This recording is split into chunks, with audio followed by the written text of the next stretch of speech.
Hello friends. तो आज की वीडियो में बात करने वाला हूँ एक बहुत ही ज़्यादा इम्पोर्टेंट टॉपिक की।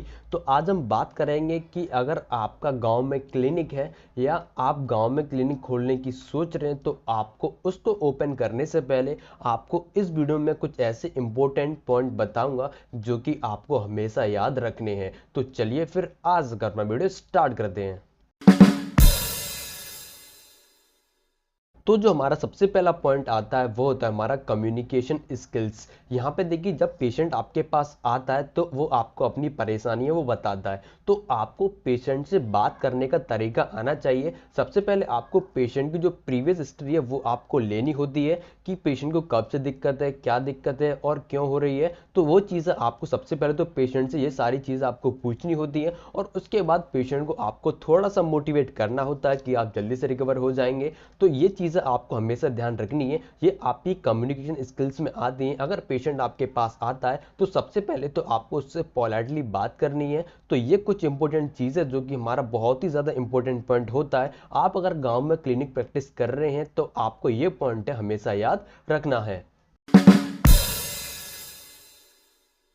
तो अब जो नेक्स्ट पॉइंट आता है जो कि काफ़ी ज़्यादा इंपॉर्टेंट है, तो यहाँ पे देखिए जो हमारा सेकंड पॉइंट है वो आता है हमारा ड्रग इंटरेक्शन। आपको ड्रग के इंटरेक्शन के बारे में पता होना काफ़ी ज़्यादा ज़रूरी है कि कौन सी ड्रग किसके साथ नहीं देनी चाहिए। वैसे तो ऐसी काफ़ी सारी मेडिसिन आती हैं, जैसे कि आपने देखा हो कि जो गाँव में डॉक्टर हैं वो प्रैक्टिस करते हैं तो उनको इसके बारे में जानकारी होना काफ़ी ज़्यादा ज़रूरी होती है कि किस टैबलेट के साथ कौन सी टैबलेट कभी नहीं देनी चाहिए। तो वैसे तो ऐसी काफ़ी सारी टैबलेट होती हैं तो जो कि हम साथ में दे सकते हैं। ऐसी काफ़ी सारी चीज़ें होती हैं जो कि हम एक दूसरे टैबलेट के साथ दे सकते हैं, लेकिन कुछ टैबलेट ऐसी भी आती हैं जो कि हम पेशेंट को कभी भी उसको एक साथ नहीं दे सकते हैं। जैसे कि मैं आपको यहाँ पे कुछ टैबलेट्स हैं यहाँ पे बताने जा रहा हूँ। तो यहाँ पे मेरे पास कुछ इंपॉर्टेंट लिस्ट है, यहाँ पे देखिए जो कि मैंने यहाँ पे आपको 4-5 तरह की मेडिसिन वो डिस्कस यहाँ पे की गई जो कि सबसे ज़्यादा यूज में लाई जाती हैं। तो जो हमारी सबसे पहली ड्रग है वो होती है हमारी डायरिया प्लस कैल्शियम। आपको कोई भी डायरिया की टैबलेट नहीं देनी। अगर पेशेंट को आप साथ में कैल्शियम दे रहे हैं तो आपको कभी भी डायरिया की टैबलेट के साथ कभी भी कैल्शियम की टैबलेट नहीं देनी है। डायरिया की टैबलेट जैसे होती है लुप्रोमाइड, नॉरफ्लॉक्सासिन और ओफ्लॉक्सासिन, ऐसी टैबलेट्स आती हैं जो कि आपके डायरिया में यूज की जाती हैं। तो आपको इन टैबलेट के साथ में कभी भी कैल्शियम की टैबलेट है वो प्रिस्क्राइब नहीं करनी है। फिर जो नेक्स्ट है वो हमारी anti depressant plus pain killer. आपकी कुछ ऐसी एंटी डिप्रेसेंट टैबलेट भी आती हैं जो कि आपके ब्लड प्रेशर में और ऐसी काफ़ी सारी डिप्रेशन वाली कंडीशन होती हैं तो उसको ट्रीट करने के लिए जो टैबलेट आती हैं तो आपको उन टैबलेट के साथ में कभी भी आपको पेन किलर टैबलेट या कोई भी non steroidal anti inflammatory drug उसको प्रिस्क्राइब नहीं करनी है। तो ये टैबलेट के बारे में आपको यहाँ पे जानकारी होना काफ़ी ज़्यादा जरूरी है जो कि आपस में इंटरसेक्ट कर जाती हैं, जिससे कि पेशेंट को काफ़ी ज़्यादा दिक्कत वो हो सकती है और इवन डेथ भी हो सकती है। फिर जो नेक्स्ट है वो हमारा बीटा ब्लॉकर्स प्लस एनेस्थेटिक। तो यहाँ पे देखिए जितनी भी बीटा ब्लॉकर्स आती हैं जो कि आपके बीटा को ब्लॉक करती हैं, जैसे कि आपकी जो ब्लड प्रेशर वाली एम्लोडिन टैबलेट आती हैं, एटिनोल आती है, तो आपको इन टैबलेट के साथ में कभी भी कोई भी एनेस्थेटिक ड्रग नहीं देनी है। तो ये पॉइंट भी काफ़ी ज़्यादा इंपॉर्टेंट है। फिर जो नेक्स्ट वो हमारा एंटीबायोटिक प्लस कैल्शियम। तो यहाँ पे देखिए जो कैल्शियम टैबलेट है जो कि आपकी काफ़ी सारी ऐसी ड्रग्स आती हैं उनके साथ इंटरसेक्ट कर जाती है। तो यहाँ पे देखिए जितनी भी एंटीबायोटिक आती हैं जो कि जनरली यूज की जाती हैं, वैक्सीन वगैरह ऐसी काफ़ी सारी एंटीबायोटिक आती हैं, तो आपको उसके साथ में कभी भी कैल्शियम वाली टैबलेट पेशेंट को नहीं देनी है। तो ये जो ड्रग इंटरेक्शन है इसकी और भी काफ़ी सारी चीज़ें, काफ़ी सारी ऐसी लिस्ट होती हैं जिसको आपको हमेशा पढ़ना है। आपको इन सभी चीज़ों को ध्यान में रखना है, तभी आपको पेशेंट को ड्रग है वो प्रिस्क्राइब करनी होती है।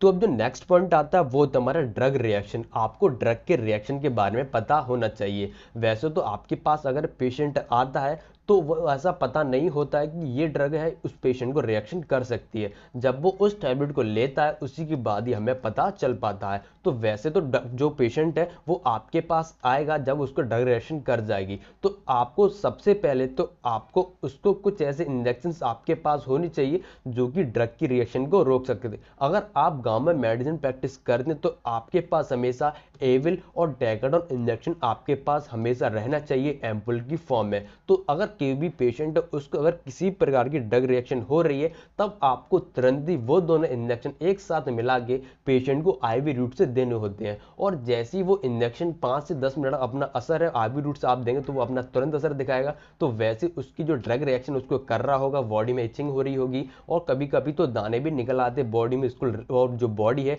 वो रेडनेस भी हो जाती है। तो उसको ट्रीट करने के लिए ये हमारी ड्रग रिएक्शन के कारण ही होती है। जब कोई भी ड्रग वो पेशेंट लेता है तो उसको वो रिएक्शन करती है, तब आपको ये इंजेक्शन उसको तुरंत ही देने होते हैं। अगर आपका जो ड्रग रिएक्शन है फिर भी कंट्रोल नहीं होता है तो उस पेशेंट को आपको तुरंत ही रेफर कर देना चाहिए। तो आपको ड्रग रिएक्शन के बारे में भी जानकारी होना काफी ज्यादा जरूरी है अगर आप गांव में इतनी जो प्रैक्टिस है वो करते हैं। तो ये कुछ इंपॉर्टेंट पॉइंट है जो कि काफी ज्यादा इंपॉर्टेंट है।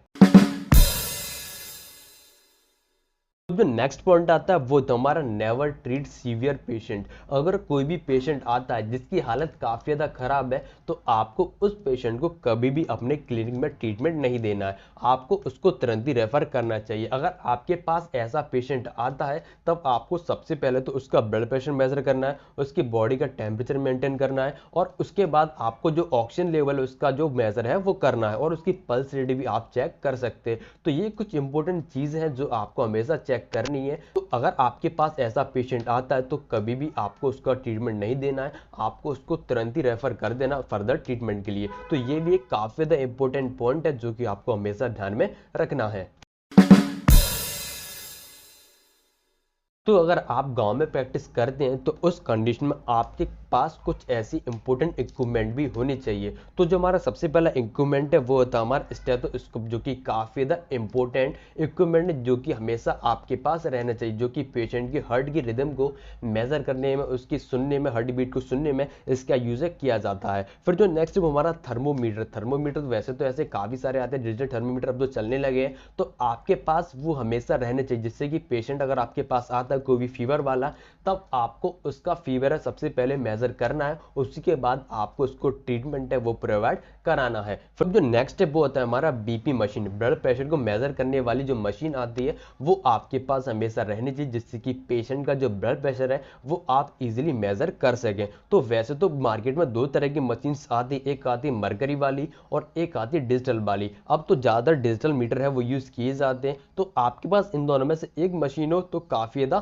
इंपॉर्टेंट है जो कि आपके पास हमेशा रहनी चाहिए। तो आपको हमेशा पेशेंट को ट्रीटमेंट देने से पहले उसका ब्लड प्रेशर है वो मेजर करना है, तो जिससे कि पेशेंट की जो हालत है, उसकी हार्ट रेट है, उसका ब्लड प्रेशर है, वो आप इजीली इसके थ्रू पता लगा सकते हैं। फिर जो नेक्स्ट हमारा नेबुलाइजर, जो कि काफी ज्यादा इंपॉर्टेंट इक्विपमेंट है जो कि आपके पास होना चाहिए। जैसे कि अगर आपके पास कोई भी पेशेंट आता है या कोई भी बच्चा आता है तो आप उसको इजीली नेबुलाइज करा सके, जिससे कि उसके जो कोई भी सांस लेने में तकलीफ हो रही है या उसको और भी कोई अस्थमा से, उसके लंग से रिलेटेड कोई भी इन्फेक्शन हो गया है, तो आप उसके थ्रू उसमें जो इंजेक्शन आते हैं जो कि रेप्सूल्स आते हैं, तो आप उसको इसमें डाल के आप पेशेंट को इजीली नेबुलाइज करा सकते हैं। तो ये कुछ इंपॉर्टेंट इक्विपमेंट है जो कि आपके पास हमेशा रहने चाहिए। तो उम्मीद करता हूं आपकी वीडियो इन्फॉर्मेशन काफी ज्यादा पसंद आई, तो प्लीज वीडियो को लाइक कर दीजिए और ऐसे न्यू अपडेट के लिए चैनल को सब्सक्राइब जरूर कर लीजिए।